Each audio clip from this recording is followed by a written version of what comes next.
আসসালামু আলাইকুম, শুভ নববর্ষ।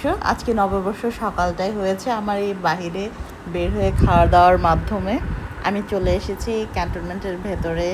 এখানে কিছু মেলা হয়, এই মেলার মধ্যে চলে এসেছি। আমি এখানে খাওয়া দাওয়া শেষ করে আবার এখন বাইরে বের হয়েছি। আশপাশে যেগুলো দেখতে পাচ্ছেন সবগুলোই হচ্ছে খাবারের স্টল এখানে। আর পাশাপাশি বায়োস্কোপ দেখারও স্পেস ছিল, পুতুল নাচ দেখেছি, বায়োস্কোপ দেখেছি। আমি এর পূর্বে কখনো বায়োস্কোপ দেখিনি। এটা যেহেতু বাংলার একটা ঐতিহ্য বলা যায়, তাই বাবু এবং আমরা দুজন মিলে বায়োস্কোপ দেখেছি। এখন এখানে দেখছি যে অনেকগুলো মানুষ জড়ো হয়ে আছে। একটু সামনে এগিয়ে গিয়ে দেখলাম যে এখানে অনেক সুন্দর গান পরিবেশন হচ্ছে, তাই আমিও একটু দাঁড়িয়ে অল্প কিছুক্ষণ শুনে নিলাম।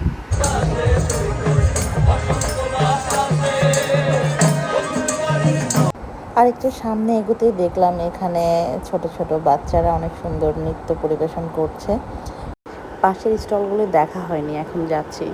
আরও কিছু স্টল আছে, সেই স্টলগুলোর মধ্যে হাতে তৈরি সব কিছু পাওয়া যাচ্ছে। এই যে জারগুলো, এই জারগুলো হাতে আর্ট করা, আর সেই সাথে বেডশিট, 3 পিস, ব্যাগ ইত্যাদি সব কিছু এখানে পাওয়া যাচ্ছে। বাহিরে আজকে এত বেশি রোদ যে আয়াস পুরোপুরি ঘেমে ভিজে গেছে, তাই সে খুব বেশি বিরক্ত। সে কোনোভাবেই মানে থাকতে চাচ্ছে না, বাইরে বের হয়ে যেতে চাচ্ছে। তাই ভাবলাম যে আমরা আর অল্প কিছুক্ষণ থেকে চলে যাব, বিকজ আমার ওখানে কাঠের তৈরি একটা টেবিল খুব বেশি পছন্দ হয়েছে। এই টেবিলটা নেওয়ার জন্য আমি ওয়েট করতেছিলাম। এর মধ্যে আয়াসের আকাশবাম্বা চলে যাচ্ছে। আয়াসকে সেই আকাশবাম্বা দেখিয়ে থামানোর চেষ্টা করতেছি, ও একটু কান্নাকাটি করতেছিল।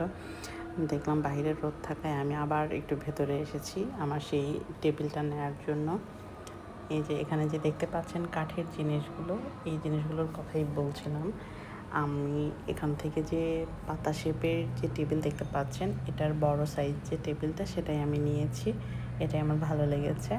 এখন আমি এই টেবিলটা নিয়ে চলে যাচ্ছি এখান থেকে বের হয়ে যাওয়ার সময় আয়াসের পছন্দের ন্যাম দিয়েছি, তাই সে শান্ত হয়েছে।